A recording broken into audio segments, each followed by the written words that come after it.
దర్శించాడు. అనేక చోట్ల యేసుక్రీస్తు ప్రభుల వారు కూర్చొని ప్రసంగం చేశాడు. సముద్ర తీరాన ప్రసంగం చేశాడు, కొండ మీద కూర్చొని ప్రసంగం చేశాడు, అలాగే గదిలో ప్రసంగం చేశాడు, బహిరంగంగా ప్రసంగం చేశాడు. అయితే ఇక్కడ మనం చదువుకున్నటువంటి లేఖన భాగంలో గమనించినట్లయితే మత్తయి సువార్త 5, 6, 7 వచనాలలో యేసుక్రీస్తు ప్రభుల వారు కొండ మీద చేసినటువంటి గొప్ప ప్రసంగం. భక్తులు అంటారు కొండ మీది ప్రసంగము అంటారు. విరామము లేకుండా 5, 6, 7 అధ్యాయాలలో యేసుక్రీస్తు ప్రభుల వారు ఈ 3 అధ్యాయాలలో ప్రసంగం చేశాడు. బైబిల్ మొత్తం మనము అర్థం చేసుకోవాలంటే చాలా కష్టం. అయితే ఈ 5, 6, 7 ఈ 3 అధ్యాయాలు మనము క్షుణ్ణంగా చదివి లేక విని ధ్యానం చేసినట్లయితే గిన యేసుక్రీస్తు ప్రభుల వారు ఆది కాండం మొదలుకొని ప్రకటన గ్రంథం వరకు అన్ని విషయాలను ఆయన ఇక్కడ బోధించాడు. క్రైస్తవులు, దేవుని పిల్లలు, దేవుని బిడ్డలు ఎలా జీవించాలో, ఎలా జీవించకూడదో, ఏం చేయాలో, ఏం చేయకూడదో ప్రతి విషయము కూడా యేసుక్రీస్తు ప్రభుల వారు క్షుణ్ణముగా ఈ 3 అధ్యాయాలలో వివరించాడు. ఇక్కడ మనం చదువుకున్నటువంటి లేఖన భాగాన్ని గమనించినట్లయితే ప్రార్థన అనేటువంటి అంశాన్ని గురించి యేసు ప్రభుల వారు చెప్పాడు. ప్రార్థన, దేవుని యొక్క బిడ్డలారా, మీరు అన్యజనుల వలె ప్రార్థన చేయకూడదు. ఎందుకంటే బైబిల్ మనకు స్పష్టంగా తెలియజేస్తూ ఉంది, మనం ఆరాధిస్తున్నటువంటి యేసుక్రీస్తు ప్రభుల వారు మనము అడగక మునిపే, మనము ఏ అక్కరతో ఇక్కడికి వచ్చామో, ఏ అవసరాలు కలిగి ఇక్కడికి వచ్చామో, ఏమి ఆశించి ఇక్కడికి వచ్చామో, ఏమి కోరుకొని ఇక్కడికి వచ్చామో, లేకపోతే ఏమి కొదువ కలిగి, లేకపోతే ఏమి కావాలని మనం ఇక్కడికి వచ్చామో, లేకపోతే దేవుని యొక్క సన్నిధిలో ప్రార్థన గదిలోకి వెళ్తామో, బైబిల్ మనకు స్పష్టంగా తెలియజేస్తూ ఉంది. మనము ఆరాధిస్తున్నటువంటి యేసుక్రీస్తు ప్రభుల వారు మనము అడగక మునుపే, బాగా గుర్తుపెట్టుకోండి, మనము అడగక మునుపే మన అక్కర్లన్నీ కూడా ఆయన ఎరిగినవాడు. మనకి ఏం కావాలో, ఏది అక్కరగా ఉందో, ఏది అవసరముగా ఉందో, ఏది అవసరం లేదో, అవసరమైనది, అనవసరమైనది, అక్కరగా ఉన్నది, అక్కరగా లేనిది ప్రతి ఒక్కటి కూడా యేసుక్రీస్తు ప్రభుల వారికి తెలుసు. మనకి ఏం కావాలో, ఏమి తినాలో, ఏమి త్రాగాలో, ఏమి ధరించాలో, ఎక్కడ నివాసం చేయాలో, మనకు ఏమేమి కావాలో అవన్నీ కూడా యేసుక్రీస్తు ప్రభుల వారు మనము అడగక మునిపే అన్నీ ఇచ్చాడు. ఎలాగంటే ఆది కాండం 1వ అధ్యాయం అంతా కూడా మనం చూసినట్లయితే గిన మనల్ని దేవాతి దేవుడు కలగజేయక మునిపే, నరుణ్ణి నేల మట్టితో నిర్మించక మునిపే, తన రూపములో తన పోలికలో నిర్మించక మునిపే దేవుడు ఆది కాండం 1వ అధ్యాయం అంతా కూడా ఆయన సృష్టిని అంతటిని కూడా కలగజేశాడు. సూర్యుడు, చంద్రుడు, నక్షత్రాలు, వృక్షాలు, పక్షులు, జంతువులు, సముద్రాలు, నదులు, సో పగటిని, రాత్రిని, వెలుగును, చీకటిని, ఇవన్నీ కూడా మనం ఏమైనా అడిగామా? నో కదా. మనుషులకు సూర్యుడు కావాలని పగలు సూర్యుడినిచ్చాడు, రాత్రి చంద్రుడు కావాలని రాత్రి చంద్రునిచ్చాడు. భూమిని, ఆకాశమును, సూర్యచంద్ర నక్షత్రాలను, జంతువులను, వృక్షాలను, సమస్తాన్ని దేవుడు ఇచ్చాడు. ఒకసారి కోడి దేవుని కాడికి పోయిందంట. ఏంటి ప్రభువా, ఎవరు పుట్టిన నన్నే వచ్చారు, ఎవరు చనిపోయిన అన్నయ్యకు వస్తారు.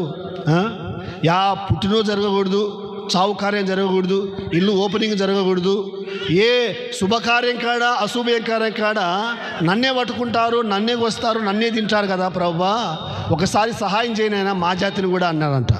ఎవరు? కోడి. దేవుడు కోళ్ళను ఎందుకోసం పుట్టించాడు కదా.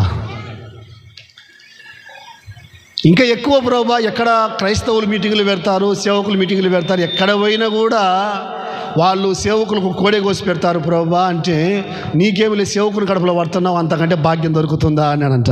హల్లెలూయా, హల్లెలూయా. ఎందుకు నేను మాటలు చెప్తున్నానంటే, దేవుడు నీకు నాకు తినటానికి, త్రాగటానికి, ధరించడానికి, ఉండటానికి ఓ సూర్యుడిని, చంద్రుడిని, నక్షత్రాలను, పక్షులను, జంతువులను, ఇవన్నిటిని కూడా మనము అడగక మునిపే మన అక్కర్లన్నీ కూడా ఆయన గుర్తించి, ఆయన ఎరిగి నీకు నాకు కావలసిన సమస్తాన్ని పరలోకపు తండ్రి సిద్ధపరిచాడు. నీకు నాకు కావలసిన సమస్తాన్ని ఆయన సమకూర్చాడు. నీకు నాకు కావలసిన సమస్తాన్ని పరలోకపు తండ్రి కలగజేశాడు. నోటి మాటతో కలగజేశాడు. కేవలము నోటి మాటతో కలగజేసినటువంటి గొప్ప దేవుడు ఈరోజు నీతో నాతో మాట్లాడుతున్నాడు. దేవుని బిడ్డలారా, నీవు నేను అది లేదు, ఇది లేదు, అది కావాలి, ఇది కావాలి, ఏం తిందుమా, ఏమి త్రాగుదుమా, ఏమి ధరించుకుందుమా అన్నటువంటి చింత కానీ, దిగులు కానీ, కలవరము కానీ, లేకపోతే విచారము కానీ మనం ఏమాత్రము పడవలసిన అవసరం లేదు. ప్రభువా, నాకు ఈరోజు ఇది లేదే, కాబట్టి నాకు దయచేయి, నేను నిన్ను నమ్ముకుంటా, నీ కాడికి వస్తా, నీకు ఇది అర్పిస్తా అని చాలామంది దేవుణ్ణి అడుగుతూ ఉంటారు. మంచిదే, అడగకూడదని కాదు. అడగక మునిపే అక్కర్లన్నీ ఎరిగిన దేవుడు అడిగిన తర్వాత ఇవ్వకుండా మానుకుంటాడా కదా. దేవుడి బిడ్డలారా, అదే ప్రభు అంటున్నాడు, మీ తండ్రి అడగక మునిపే మీకు అక్కరగా ఉన్నవి ఏవో ఆయన నీకు తెలియను. నీకు అక్కరగా ఉన్నవి, నీకు భర్త అక్కరగా ఉన్నప్పుడు భర్తనిచ్చాడు, భార్య అవసరంగా ఉన్నప్పుడు భార్యనిచ్చాడు, పిల్లలు అవసరంగా ఉన్నప్పుడు పిల్లల్నిచ్చాడు, గూడు అవసరంగా ఉన్నప్పుడు గూడునిచ్చాడు, వస్త్రాలు అవసరముగా ఉన్నప్పుడు వస్త్రాలు ఇచ్చాడు, తినటానికి అవసరముగా ఉన్నప్పుడు తినటానికి ఇచ్చాడు. సో ప్రతిదీ కూడా దేవుడు నీకు నాకు ఇస్తూ ఉన్నప్పుడు, ఇది లేదే, ఇది కావాలనే, ఇది కావాలని నీకు నాకు ఎందుకు విచారము, ఆలోచన? దేవుని యొక్క బిడ్డలారా, ఒకటి మనం బాగా గుర్తుపెట్టుకోవాలి. ఏది గుర్తుపెట్టుకోవాలంటే, నా బాగోగులన్నీ కూడా నాకేది కావాలనో నన్ను తల్లి గర్భములో పిండముగా రూపించిన దేవునికి సమస్తము తెలుసు. హల్లెలూయా. ఆయనకు అన్నీ తెలుసు. మనమైన పుట్టిన తర్వాత, పెరిగిన తర్వాత వీని ఇంగ్లీష్ మీడియం చేర్పిస్తామా, లేకపోతే తెలుగు మీడియం చేర్పిస్తామా, కన్నడలో చదివిద్దామా, కోయలగుండలో చదివిద్దామా అని ఆలోచన చేస్తూ ఉంటాం. కానీ దేవుడు తల్లి గర్భములో పిండముగా రూపింపబడక మునుపే ఆయన నీ మీద, నా మీద ఒక గొప్ప ఉన్నతమైన ప్రణాళికను కలిగి పిండముగా రూపిస్తాడు. హల్లెలూయా. అవును, దేవుని యొక్క బిడ్డలారా, ఎందుకంటే మన దేవుడు అడగక మునిపే అక్కర్లని ఎరిగినవాడు కాబట్టి, అక్కడే మనం చూసినట్లయితే 6వ అధ్యాయములో యేసుక్రీస్తు ప్రభుల వారు మనం చేయవలసిన పని ఏంటో చెప్పాడు. 33లో 6వ అధ్యాయము 33లో ఒక మంచి మాట అంటాడు చూడండి. కాబట్టి మీరు ఆయన రాజ్యమును, ఆయన నీతిని మొదట వెదుకుడి, అప్పుడు అవన్నీ మీకు అనుగ్రహింపబడును. హల్లెలూయా. మనం చేయవలసిన పని ఏమిటంటే, మొదట దేవుణ్ణి అడగడం కాదు కావాల్సింది. నాకు అది కావాలి, ఇది కావాలి, అది లేదు, ఇది లేదు అని అడిగేదానికంటే ముందుగా మనం చేయవలసిన పని ఏంటంటే, దేవుని యొక్క రాజ్యాన్ని, నీతిని మనం వెతికినట్లయితే అప్పుడు నీకు ఏవి కావాలో అవే నిన్ను వెతుక్కుంటూ మన పాదాల దగ్గరికి వస్తాయి. హల్లెలూయా. అయితే మనం చేయవలసిన పని ఏంటంటే, దేవుణ్ణి వెతకడం నేర్చుకోవాలి. దేవుని సన్నిధికి రావడము నేర్చుకోవాలి. మనం వెళ్ళాల్సిన అవసరం లేదు, అవే మన దగ్గరికి వస్తాయి. అది ఏదైనా కావచ్చు, ధనము కావచ్చు, ధాన్యము కావచ్చు, ఆస్తి కావచ్చు, ఐశ్వర్యం కావచ్చు, ఇండ్లు కావచ్చు, ఇంకా ఏదైనా కానీ దేవుని సన్నిధిలో మనకి ఏవేవి కావాలో అవన్నీ కూడా దేవుడు మనకిస్తాడు. నేను ఈరోజు వరకు, నేటి వరకు కూడా ప్రభువా నాకు ఇది కావాలి, బైకు కావాలి, కారు కావాలి, వస్త్రాలు కావాలి, డబ్బు కావాలి, లేకపోతే అన్నం కావాలి, నీళ్లు కావాలి ప్రభువా, నాకు ఇది కావాలి ప్రభువా అడిగినటువంటి దాఖలాలే లేవు. దేవుణ్ణి అడగను, ఊరికే మనసులో అనుకుంటా అంతే, నాకు ఈరోజు ఇది కావాలి అంతే. ఇంక మోకరించి నాకు ఈరోజు ₹1,00,000 కావాలి ప్రభువా, నువ్వు ఏం చేసి నాకు ఇవ్వాలో ప్రభువా, ఇచ్చావా అయ్యావా ప్రభువా నేను అడగను. ఎందుకంటే నాకు అవసరమైతే ఆయన ఖచ్చితంగా ఇస్తాడు, అవసరం లేకపోతే నో, అంతే. నాకు ఈరోజు నాకు ₹1,00,000 అవసరం అనుకో, దేవుడు ఖచ్చితంగా ఎలాగైనా ఇస్తాడు.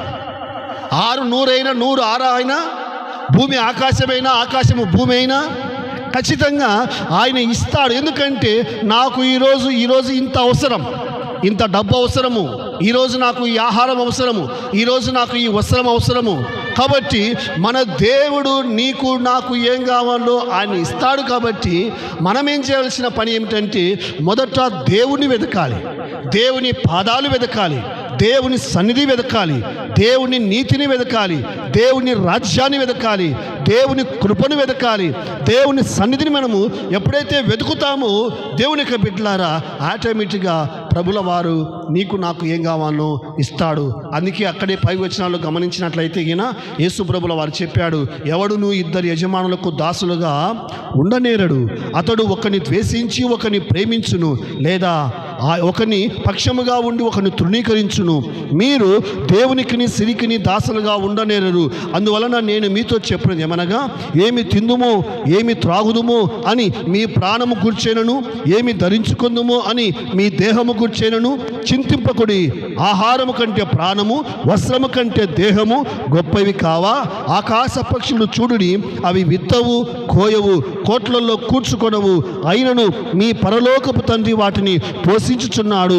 మీరు వారి కంటే బహుశ్రేష్ఠులు కారా? హల్లెలూయా. బైబిల్ చెప్తూ ఉంది, దేవుని యొక్క బిడ్డలారా, 2 వ్యక్తులు ఒక యజమానునికి, ఆ దేవుని యొక్క బిడ్డలారా, ఎవడు 2 యజమానులకు దాసులుగా ఉండనేరడు. ఒకరిని ప్రేమిస్తాడు, ఒకరిని ద్వేషిస్తాడు. కాబట్టి మనము దేవునికి దాసులుగా ఉండాలి. అప్పుడు దేవుడు మన జీవితంలో మనకు కావలసిన సమస్తాన్ని ఆయన సిద్ధపరుస్తాడు, ఆయన సమకూరుస్తాడు.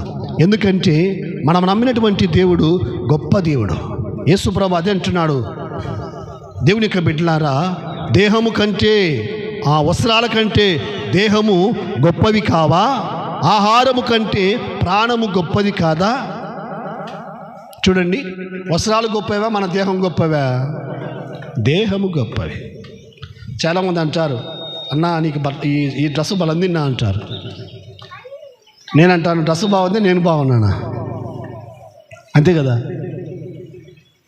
చాలామంది వస్త్రాన్ని పట్టుకొని భలే ఉంది అంటారు, అంటే మనిషిని పక్కన పడేసింటారు, వస్త్రాన్ని పొగుడుతూ ఉంటారు కదా.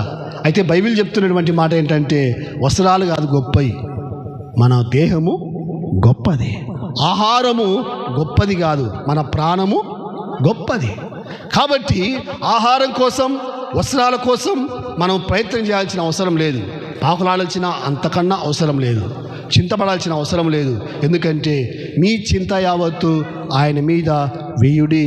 మీ గురించి ఆయన చింతిస్తూ ఉన్నాడు కనుక మీ చింత యావత్తు ఆయన మీద వేయుడి అని బైబిల్ మనకు స్పష్టంగా తెలియజేస్తూ ఉంది. మనకేం కావాలనో అది ఆయనకు తెలుసు. అబ్రహాము పర్వతం మీదకి బలి అర్పించడానికి వెళుతూ ఉన్నాడు. గాడిద, కట్టెలు, పనేళ్ళు, కత్తి, నిప్పు తీసుకుని వెళ్తూ ఉన్నాడు. ఇస్సాకు ఉన్నాడు ప్రక్కలో. ఇస్సాకు ఒక డౌట్ వచ్చింది, నాయనా మనం బలి ఇవ్వడానికి వెళ్తూ ఉన్నాం కదా, అన్నీ ఉండాయే, గొర్రెపిల్ల లేదు కదా, గొర్రెపిల్ల లేదే నాయన అని అబ్రహాముని అడిగాడు ఇస్సాకు. ఏమన్నాడు ఇస్సాకు ఆ మాటకు? ఆయనే చూసుకుంటాడు. మనకెందుకు? ఆయన బలి అర్పించడానికి తీసుకొని రమ్మని చెప్పాడు అంతే. నీకు కలిగిన ఏకైక కుమారుని తీసుకొని వచ్చి నాకు బలిగాయమని చెప్పాడు ఆయన. అక్కడికి వెళ్ళిన తరువాత ఆయనకు బలి అవసరం కాబట్టి, ఆయనకు అవసరము కాబట్టి ఆయనే అక్కడ చూసుకుంటాడు. హల్లెలూయా. చూడండి, కొడుకుని తీసుకురామంటే కొడుకుని తీసుకొని వెళ్ళాడు. బలి అర్పించడానికి కాదు, ఆయన తీసుకొని రమ్మని చెప్పాడు కాబట్టి తీసుకొని వెళ్ళాడు అంతే. అబ్రహాం తెలుసు నా కొడుకుని తీసుకోడని. ఎందుకంటే రమారమి 100 సంవత్సరాల వయసులో ఏకైక కుమారుని ఇచ్చిన దేవుడు తీసుకుంటాడా? కదా. లేక వృద్ధాప్యమందు ఏకైక కుమారుణ్ణి ఇచ్చింది నీవే, ఇచ్చిన నీవే బలి కోరగా తెచ్చి నీకు అర్పించిన అబ్రహాములా. విన్నారా ఈ పాట? చాలా చక్కగా రాశారు భక్తులు. దేవుని యొక్క బిడ్డలారా, అబ్రహాము తన ఏకైక కుమారుని తీసుకొని వచ్చి ఇచ్చాడు. అయితే దేవుడు అబ్రహామును కాదు బలి కోరుకున్నది, అబ్రహాము యొక్క మనస్సును, హృదయాన్ని పరిశోధించాడు. అబ్రహాముకు నా మీద ఉందా లేకపోతే ఆ ఇస్సాకు మీద ఉందా అని పరీక్షించాడు. నిప్పులు పెట్టాడు, కట్టెలు పెట్టాడు, కట్టెల మీద అబ్రహాము ఆ ఇస్సాకును పండబెట్టాడు. కత్తి పైకి ఎత్తాడు.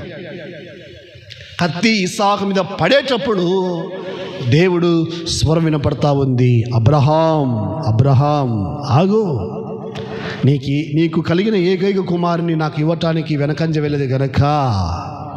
దేవుని యొక్క బిడ్డలారా, ఎందును బట్టి నీవు నన్ను ప్రేమిస్తున్నావని తెలిసినది. హల్లెలూయా. అప్పుడు దేవుడు అబ్రహాముకు వరాలు ఇచ్చాడు.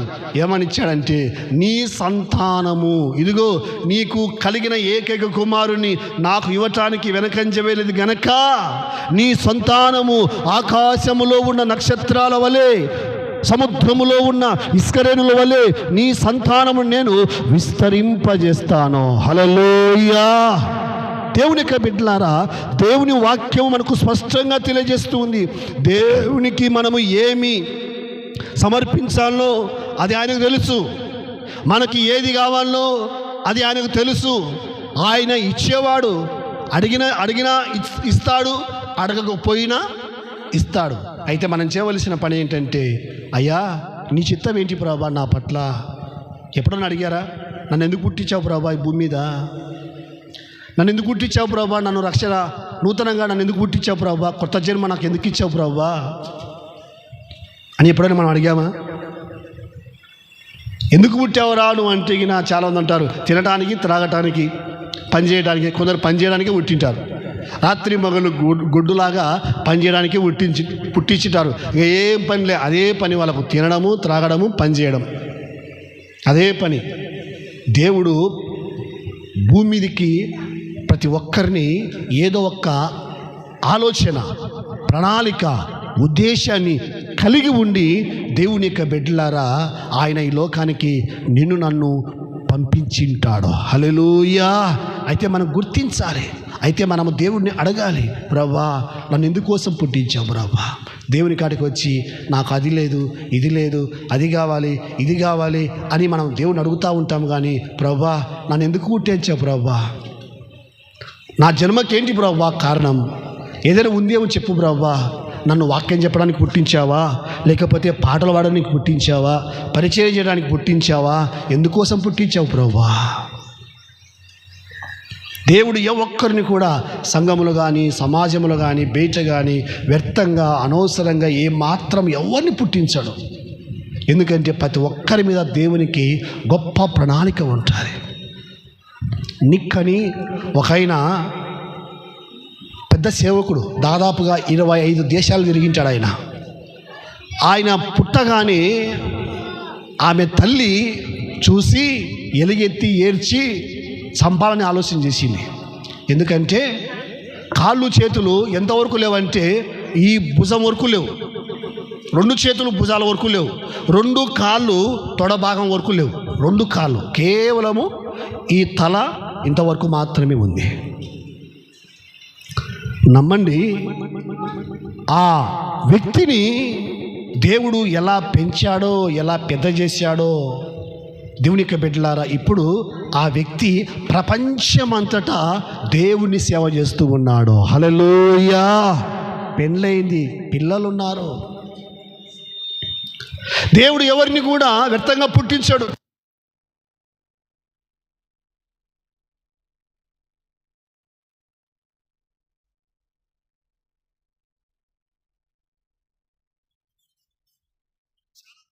బాధపడుతూ ఉంటారు. దేవునికి అవిడితనం అడ్డం రాదు. దేవుని సన్నిధిలో దేవుని యొక్క బిడ్డలారా, దేవుని పనిలో మనం ఉండాలి, పాల పంపులు పొందాలి, దేవుని కృపలో ఉండాలి అని మనం చిన్న ఆశ కలిగి ఉంటే గిన దేవుడు అద్భుతకరంగా మనల్ని ఏదో ఒక రీతిగా ఆయన వాడుకుంటాడు. హల్లెలూయా, హల్లెలూయా. నాకు మా అమ్మ గురించి, మా నాయన నా గురించి ఒక ఆశ, ఒక టెన్షన్, బాధ ఏంటంటే ఎట్ట బతుకుతాడు వీడు అని.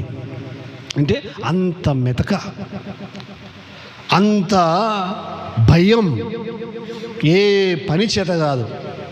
ఏ పని అంటే ఒక్క పని కూడా చేత కాదు. ఇంట్లో పని చేత కాదు, బయటి పని చేత కాదు, చిన్న బరువు మోయలేను, చిన్న ఎండకు ఉండలేను, చలికి కూడా ఉండలేను, ఏ దానికి చేత కాదు. ఎప్పుడు బాధ ఎట్ట బతుకుతాడో ఏమో అని, మెతకోడు కదా అని వాళ్ళు కూడా అంతే గారాబం చేశారు. ఈ చిన్న పని కూడా చేయించేవాళ్ళు కాదు. ఎప్పుడో 9కి లేచేవాడిని, వాళ్ళు పనికొత్తూ చిన్నగా లేపి నీళ్లు కాగబెట్టాను, లేచి స్నానం చేసి టిఫిన్ చేయను ఆయన, తర్వాత ఇప్పుడు లేని చెప్పరు అని చెప్పేవాళ్ళు. నేను ఎందుకు ఈ మాట చెప్తున్నానంటే, దేవునికి బిడ్డలారా, వాళ్ళు అనుకున్నారు ఎందుకు పనికి రాడేమో, ఇంత మెతుకోడు ఎట్ట బతుకుతాడేమో అని. కానీ దేవుని చేతిలో ఎవరు పడినా దేవునికి బిడ్డలారా బ్రతకడం కాదు, అనేకులకు